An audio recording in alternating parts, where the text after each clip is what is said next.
Senator from Texas. I ask unanimous consent to dispense with the quorum call. Without objection. I call up my amendment number 30. The clerk will report the amendment. I ask that the reading of the amendment be dispensed with. The clerk will designate the amendment. The senator from Texas, Mr. Cruz, proposes amendment number 30. I ask that the reading of the amendment be dispensed with. Without objection.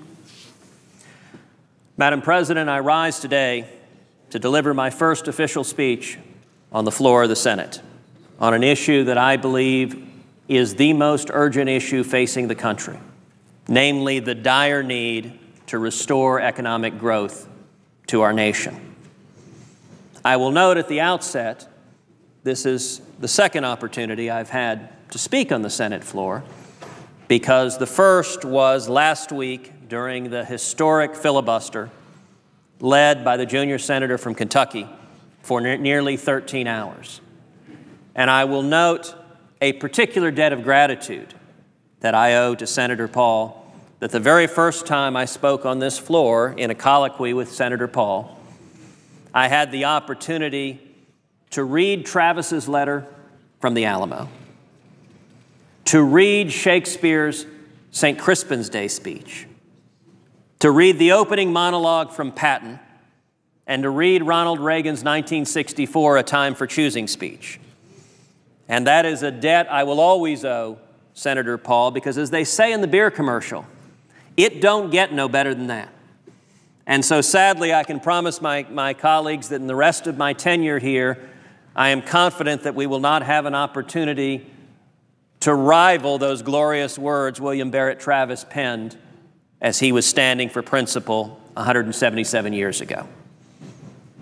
That being said, the topic today is, in my judgment, a topic of exceptional importance. Every elected member of Congress, whether Republican or Democrat, should have as their very first priority restoring economic growth in this country. In the last 4 years, we've seen stagnant growth. The last 4 years, our economy has averaged 0.8% growth each year. To put that into context, that is a fraction of the historical levels. Since World War II, our economy has enjoyed 3.3% growth a year. Last quarter, the economy was struggling along. It grew just 0.1% last quarter. It was effectively stagnant. If we want to solve the great many fiscal and economic challenges facing this country, growth is the critical precondition. If we want the 23 million people who are struggling to find jobs to get back to work, and I know every one of us wants those 23 million people to get back to work, we must restore economic growth. If we want to turn around the train wreck that is the balance sheet of the federal government, that is our perennial recurring deficits and debts, that can't be done without restoring growth. And so in my view, we should be working across the aisle in a bipartisan way to focus on bringing growth back. That should be our number one priority. Given that, the purpose of this amendment is to advance economic growth, and in particular, to delay funding of Obamacare until economic growth returns. Now, let me be clear. In my view, Obamacare should be repealed in its entirety, and that was the very first bill I introduced in the U.S. Senate. But at a minimum, in my judgment, Obamacare should not be funded and implemented at a time when our economy is gasping for breath, at a time when our economy is struggling to such a degree that implementing it right now could well force us into a recession. It seems to me that every member of this body should stand together in acting decisively to prevent this economy from being pushed into a recession. And implementing Obamacare at a time when the economy is so weak could do just that. Obamacare hurts the economy, it hurts jobs, it hurts young people, it hurts Hispanics, it hurts African Americans, it hurts single moms, it hurts everybody struggling to climb the economic ladder. Now, I'd like to initially talk about 4 promises that were made when Obamacare was passed and the reality we have seen as it has started to be implemented. It is ironic that the law is called the Affordable Care Act, because in the 3 years it's been effective, it has proven to be neither affordable nor caring. Number 1, before Obamacare was adopted, President Obama promised the American people that Obamacare would reduce the cost of insurance. In particular, the president said American families would pay $2,500 less for their insurance premiums by the end of his first term. I would note that his first term ended not long ago. And today, the American families are not paying $2,500 less in health insurance premiums. They're not paying a penny less. Indeed, today, American families are paying $3,000 more in health insurance premiums than they were. That's a $5,500 swing out of the pockets of hardworking Americans that are struggling to make ends meet. The reality has not lived up to the promise. The management consulting firm Oliver Wyman issued a new study recently that predicted that people aged 21 to 29 could see a 42% hike in premium costs. The higher premiums in particular are hitting young people. And indeed, I would point out, if you're a young person, this law going into effect right now when the economy is struggling is particularly problematic. If you're a young person coming out of school today, here's what you're facing. Number 1, fewer jobs. If you didn't graduate from high school, you're facing an unemployment rate today of over 12%. You have less opportunity. If you're between 16 and 19, you're facing an unemployment rate of over 25%. If you're a minority, if you're Hispanic, you're facing an unemployment rate of nearly 10%. If you're African American, you're facing an unemployment rate of over 14%. And what are you seeing actually in the job market? If you're lucky enough to get a job, more and more employers are dropping health care coverage because of the burdens of Obamacare. More and more employers are forcing employees to work fewer hours because of the burdens of Obamacare.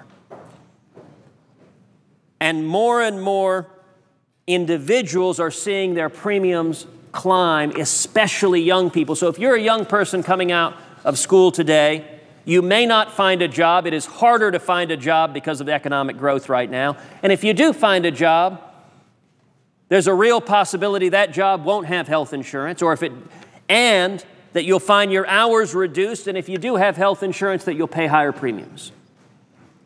The promises have not lived up to the reality. The second differential between promises and reality is President Obama repeatedly told Americans, quote, "If you like your health plan, you can keep it."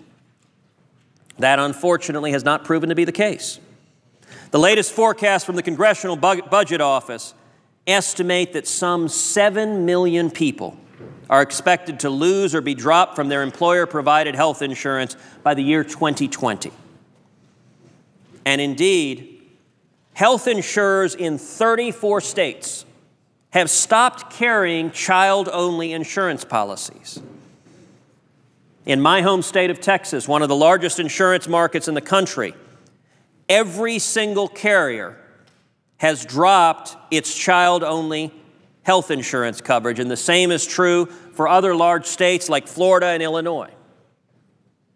The promise that if you like your health care coverage, you will be able to keep it has not lived up to reality, as more and more Americans are losing their health insurance. Number 3, President Obama pledged repeatedly not to raise taxes on families making less than $250,000 a year. And yet that promise has not materialized. Within Obamacare, there is a tax on those who do not maintain government-approved health insurance. There are increases on the threshold of the deduction for unreimbursed medical expenses. There is an increase in taxes on distributions from health savings accounts and from flexible spending arrangements. Indeed, In total, over $1 trillion in tax increases are contained within Obamacare. The promise has not lived up to the reality. And the fourth promise that has not lived up to the reality is that in February 2010, former House Speaker Nancy Pelosi said Obamacare would create, quote, 4 million jobs, 400,000 jobs almost immediately. That was in 2010. By 2011, the CBO budget director testified to the House Budget Committee that Obamacare would result in an estimated 800,000 fewer jobs by 2021. The promises have not lived up to reality. I'd now like to talk about 5 distinct harms that have come from Obamacare that have made life more difficult for Americans. Number 1, Obamacare harms the poor, those who are struggling to climb the economic ladder. Right now, 60 million people are enrolled in Medicaid. And Medicaid is a program that is struggling, that is challenging, that is desperately in need of reform to improve how it operates. And Obamacare, by raising the eligibility age and trying to incentivize and pressure states into expanding Medicaid, is designed to move at least an additional 18 million people onto Medicaid over the next 10 years. Now, the data demonstrate that Medicaid beneficiaries face worse health outcomes than just about anybody else in the marketplace. In 2010, the Annals of Surgery issued a landmark study that examined the outcomes from nearly 900,000 individuals undergoing surgery from 2003 to 2007. The conclusion of that study was that Medicaid patients were almost twice as likely to die as those with private insurance. Medicaid patients, their hospital stays were 42% longer and cost 26% more. Even more striking, Medicaid patients, when compared to people without health insurance, people who were uninsured, Medicaid patients were 13% more likely to die. And they stayed in the hospital for 50% longer and cost 20% more. In 2011, Johns Hopkins did a study of patients undergoing lung transplantations, and their conclusions were very much the same.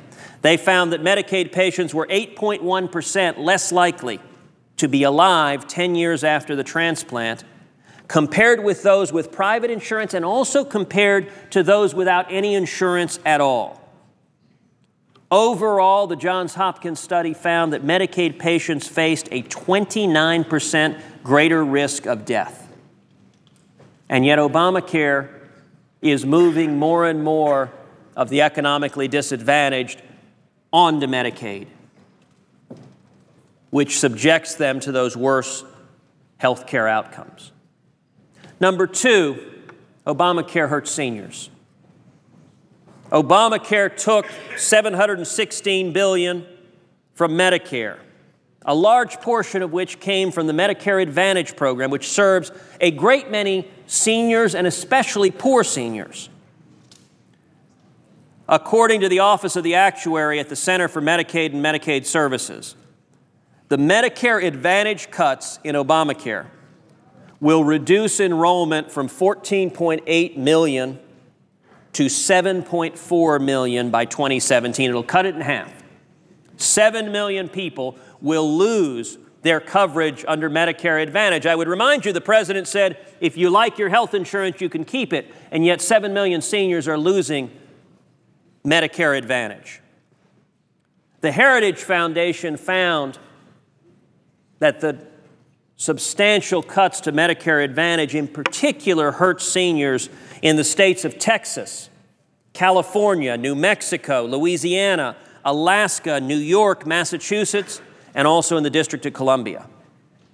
Those states are expected to lose more than 50% of their enrollees by 2017. I would suggest that each of us, as we return to our constituents, as we return to address seniors, any in this body that vote today to implement Obamacare despite the difficult economic times, should be prepared to answer to seniors in our state who say, why did you vote to damage the Medicare Advantage program that I was relying upon?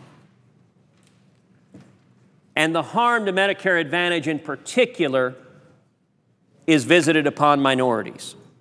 Hispanics are twice as likely to enroll in Medicare Advantage than the average Medicare beneficiary, and African Americans are 10% more likely.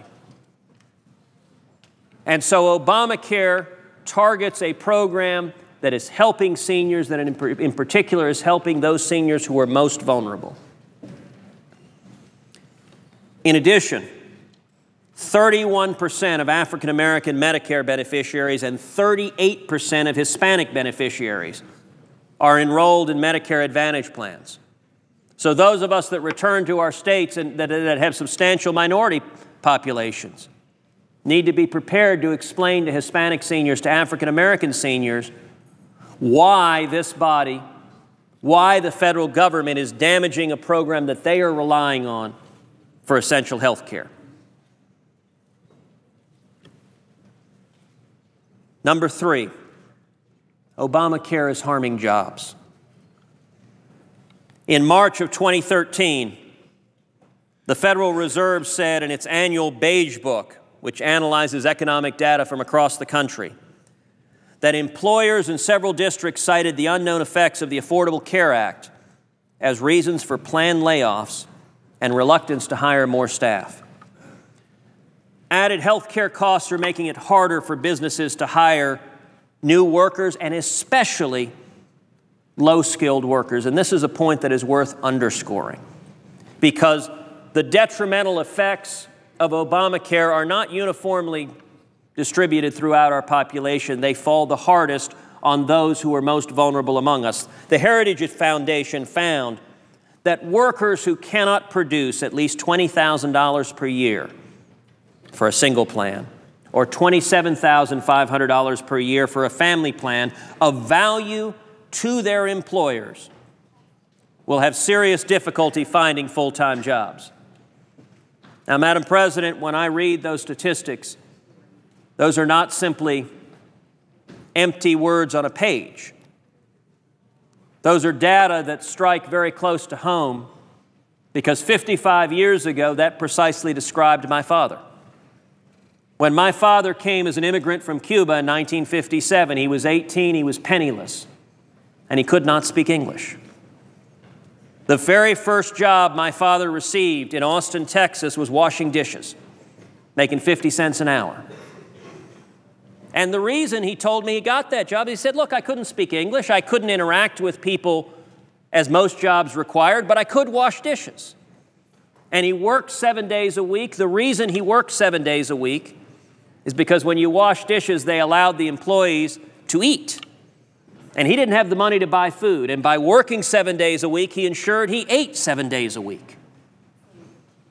Now, I read a statistic like those who cannot produce $20,000 per year in value to an employer will find themselves unable to find jobs. And I can't help but think about my dad as that 18-year-old kid just beginning to climb the job ladder, where not speaking English, not having yet developed skills, what he could do was wash dishes. But working at 50 cents an hour is what enabled him to pay his way through the University of Texas, what enabled him to graduate, to get a job, a higher paying job, and eventually to go start a small business, and then today become a pastor. My father is here in the gallery today visiting me. And I think about the impact that these burdens would have had on him, and I will tell you, I am grateful that in 1957, the so-called Affordable Care Act had not been implemented, because it could well have shut down the opportunity for him to be able to survive and pay his way through school and begin climbing the economic ladder. Additionally, Obamacare keeps small businesses small. Obamacare is designed so that its principal burdens are triggered when a business has 50 employees or more. As a consequence, there is an incredible deterrent to small businesses hiring more than 50 employees, because hiring that 50th employee triggers enormous burdens and expenses. Now, that has particular implications for everyone in this economy struggling to find work, because 2/3 of all new jobs come from small businesses. And by keeping them small, what we are doing is stifling the ability to grow the economy, and in particular to grow the economy by creating opportunities for those who need to begin and want to begin climbing the economic ladder.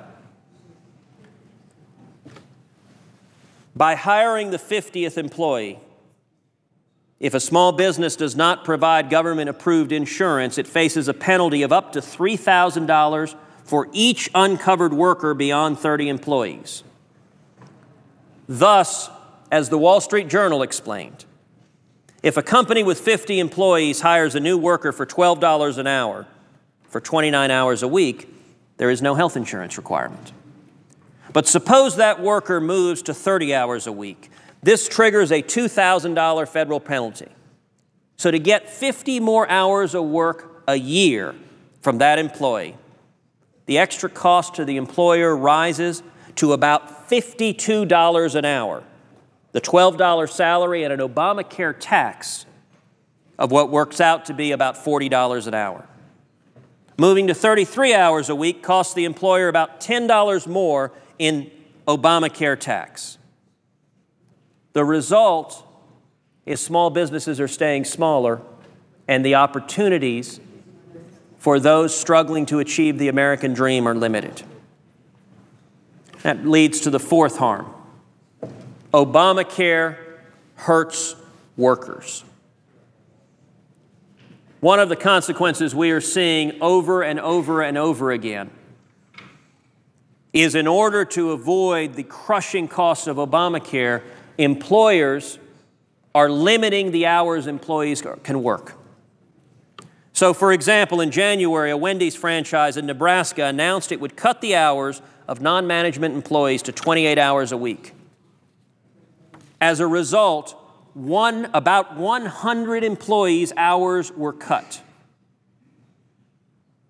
That's a direct impact of Obamacare for those 100 employees who are working at Wendy's. And some may say, well, is Wendy's a career? So many kids, so many young people, so many Hispanics, so many African Americans begin, as my father did, working, washing dishes or flipping burgers, and they use those jobs to gain skills and advance up the economic ladder. And to have a law that forces small business owners to reduce those hours, to limit the hours those workers can work, is particularly harmful. A Taco Bell in Guthrie, Oklahoma, has also cut worker hours. A single mother of 3 told Oklahoma News 9, quote, "They informed everybody that nobody was considered full-time any longer, that everybody was now considered part-time, and they would be cutting hours back to 28 hours or less due to Obamacare." She went on, "Several of the people I work with, some of them are single parents, and we do the best we can, and 28 hours a week just isn't going to cut it for the bills. For those who are struggling, for the single moms in this country who are working as hard as they can to provide for their kids, seeing their hours reduced because of the consequences of this law is a real and material hardship." And that, sadly, is happening all over the country. Stephen Caldera, who's the president of the International Franchise Association, predicts that, quote, "Many stores will have to cut worker hours out of necessity."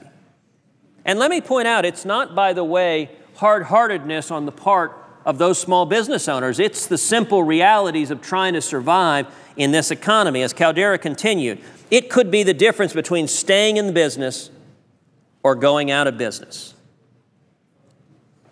Indeed, a 2011 Hudson Institute study estimates that the insurance mandate will cost the franchise industry $6.4 billion and put 3.1 million jobs at risk. That's worth underscoring. 3.1 million jobs at risk of kids flipping burgers, of single moms struggling to provide for their kids who are facing hard times because of Obamacare. It is those who are most vulnerable who are hit the worst.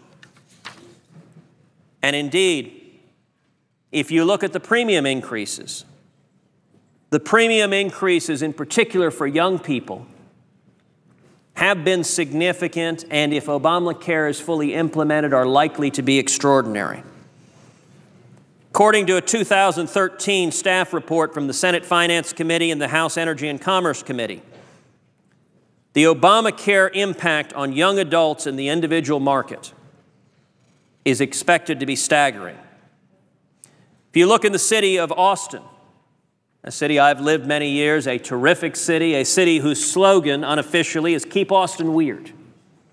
It is a young, hip, vibrant, keep Austin weird. Weird, which in Austin is very fitting. It is a young, hip, vibrant city. It is referred to as the live music capital of the world. Right now, a young adult in Austin, in the individual health insurance market, pays an average premium of $648. Under Obamacare, that is anticipated to rise to $1,836. That's a 183% increase. And I'd like to repeat that to underscore it. Today, they're paying $648. That's expected to rise to $1,836. An additional $1,200 out of the pocket of a young person struggling to survive is substantial. And indeed, nationally, that is consistent with the pattern that is expected all over the country. That is the average annual increase. It is parallel to what is expected in Chicago and Phoenix and Atlanta and Milwaukee. The fifth impact, rather, of Obamacare is that it imposes a substantial harm on the economy. On the economy altogether. Obamacare includes more than 20 tax increases. The Joint Committee on Taxation estimates that over the next 10 years, Obamacare will raise $1 trillion in taxes. That's $1 trillion from the private sector that's not going to be available to be used to hire new workers. Job losses just in the medical device industry as a result of the medical device excise tax could total as much as 47,100, or 10% of the medical device industry employment. Those job losses are not needed. Those job losses are not driven by market conditions. Those job losses are driven by one thing, which is the policy decisions of the federal government to implement Obamacare. On March 5th, 2013, Russell George, the Inspector General for the IRS, testified to the House Committee on Appropriations, quote, "It is unprecedented in recent history the amount of responsibility the IRS is being given in an area that most people don't think of as an IRS function." He went on, "This is going to lead to problems." The Congressional Budget Office expects Obamacare penalties to total $130 billion over the next 10 years. That's up $13 billion from previous forecasts. And more taxpayers will be hit with Obamacare taxes as time goes on. There's a 0.9% tax surcharge on individuals' earned income and a 3.8% surcharge on investment incomes for individuals making more than $200,000. But those taxes are not indexed for inflation, and so as inflation raises the income of the nominal income of Americans, it will push more and more from the middle class into paying those taxes. So the Tax Policy Center estimates that by 2013, 2.4% of households will pay one or both of those taxes, and by 2022, 4.6% of households will pay. By 2032, 9% of households will pay. That's a significant additional tax burden falling on Americans. In addition, one of the most problematic but short-term and long-term implications of Obamacare is less innovation. The United States has enjoyed tremendous advantages because our free market system encourages investment in innovation, and in healthcare in particular. We have seen incredible innovation, whether in medical devices, whether in pharmaceutical, because the incentives are there to invest in new healthcare treatment. As a result, millions have lived better lives, have lived longer lives, have not died from diseases that previously were uncurable, previously were untreatable, but because of the innovation we have had in the medical field, it has led to the United States enjoying a world-class healthcare system. Obamacare is substantially diminishing innovation in healthcare. Venture capital, the seed money that funds new research and development in healthcare, has dropped precipitously. In 2010, venture capital in the healthcare services was $1.2 billion. By 2011, it had dropped more than in half to $541 million. According to Dr. Scott Gottlieb of the American Enterprise Institute, only about 30 venture-stage healthcare services companies got funded last year, compared to hundreds from previous years. If we want to continue to see the incredible medical innovation we have seen over the last century, we can't be drying up the capital that is devoted to research and development, that is devoted to new and innovative companies, and that is exactly what Obamacare is doing. And then there are the compliance costs. The compliance costs from Obamacare are quite simply massive. Obamacare will require American businesses, families, healthcare providers to spend more than 127 million hours per year in compliance costs. Now, what could be done with 127 million hours? The problem with really big numbers is it's hard to really get your mind around what does it mean that 127 million hours are being spent on complying with Obamacare. To put that into perspective, Mount Rushmore, which took 14 years to build, could be completed over 1,000 times. And that is each and every year. That underscores just how staggering. If we're talking about building 1,000 Mount Rushmores each and every year, I would note there may be some members of this august body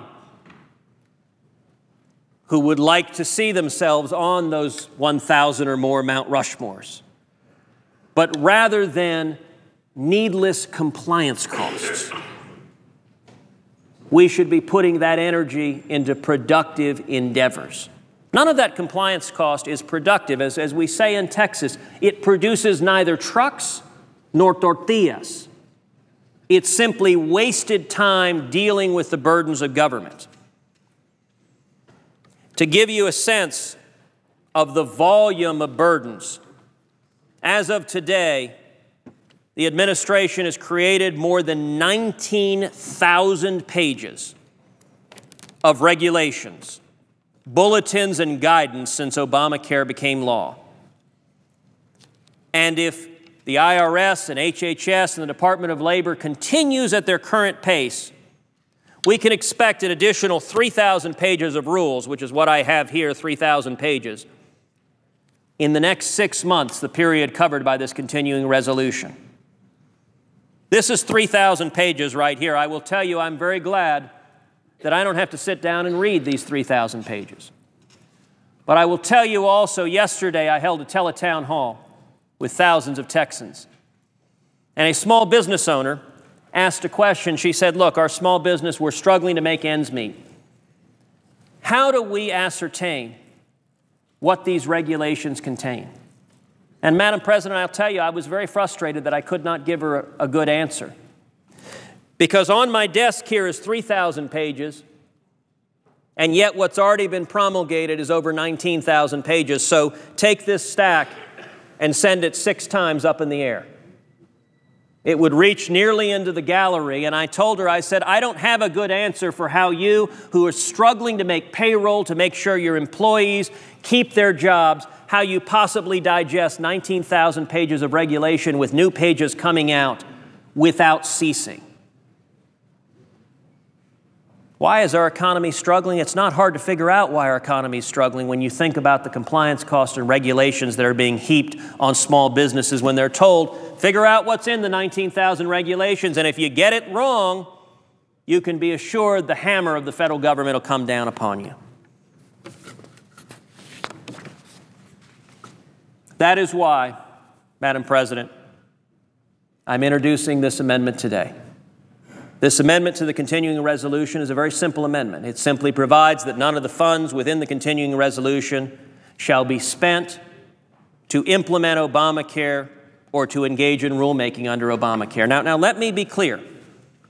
In my view, Obamacare should be repealed altogether. I think the harms from Obamacare, in particular the harms on the most vulnerable among us, are significant enough that we should repeal it in its entirety.